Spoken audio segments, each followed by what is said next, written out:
আসসালামু আলাইকুম। আমি জেসমিন। আপনাদের প্রত্যেককে আমন্ত্রণ জানাই আমার ইউটিউব চ্যানেল জেসমিন হ্যান্ড এমব্রয়ডারিতে আমার ভিডিওগুলো দেখার জন্য।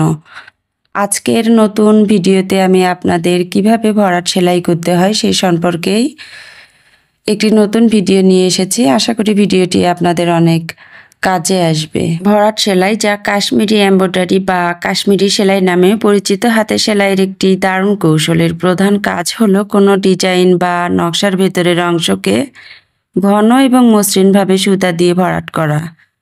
এই সেলাইয়ের সবচেয়ে বড় সুবিধা হলো দেখতে খুব নিখুঁত এবং তুলনামূলকভাবে দ্রুত করা যায়। ভরাট সেলাই করতে এবং আপনাদের বোঝার সুবিধার্থে আমি গোল চিত্র এঁকে নিয়েছি। এরপরে আমি সুতা হিসেবে ডিএমসি সুতা ব্যবহার করেছি। আপনারা যে কোনো সুতাতেই ভরাট সেলাই করতে পারবেন। প্রথমে কাপড়ের যে কোনো প্রান্ত থেকে একটি ছোট্ট লম্বা সেলাই তুলে নিতে হবে।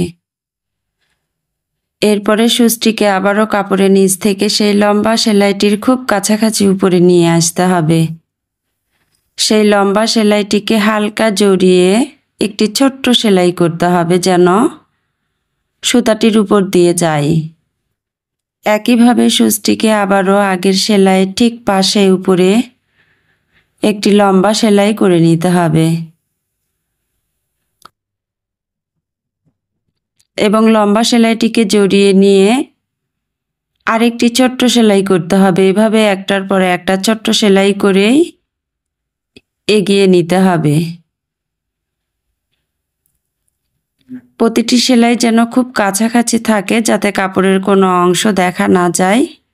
এই পদ্ধতি অনুসরণ করে পুরো নকশার এক প্রান্ত থেকে অন্য প্রান্ত ভরাট করে নিতে হবে। সুন্দর ভরাট সেলাইয়ের জন্য কিছু টিপস। সেলাই করার সময় সুতা খুব বেশি টানবেন না। অতিরিক্ত টানলে কাপড় কুঁচকে যেতে পারে। আবার খুব আলগাভাবেও সেলাই করবেন না, এতে সেলাই ঢিলেঢালা দেখাবে। ভরাট সেলাইয়ের সময় সেলাইগুলো একই মাপে রাখার চেষ্টা করবেন, এতে সেলাই মসৃণ ও সুন্দর দেখাবে। ভরাট সেলাই দিয়ে আপনারা যে কোনো ফুল, পাতা বা যে কোনো সুন্দর ডিজাইন ফুটিয়ে তুলতে পারবেন। আপনাদের কাপড় পুরনো এবং ছিঁড়ে গেলেও এই সেলাই সহজে নষ্ট হবে না। দর্শক বন্ধুরা, আশা করি ভিডিওটি আপনাদের অনেক ভালো লেগেছে। ভালো লাগলে এ ধরনের ডিজাইন আরও পেতে চাইলে চ্যানেলটিকে সাবস্ক্রাইব করে পাশেই থাকবেন। যারা এখনো পর্যন্ত ভিডিওটিতে একটি লাইক করেননি, প্লিজ একটি করে লাইক দিবেন। আপনাদের একটি করে লাইক অন্যান্য দর্শকদের কাছে পৌঁছে দিবে।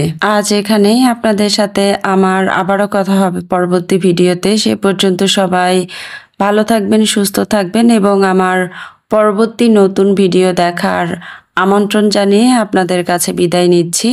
আল্লাহ হাফেজ।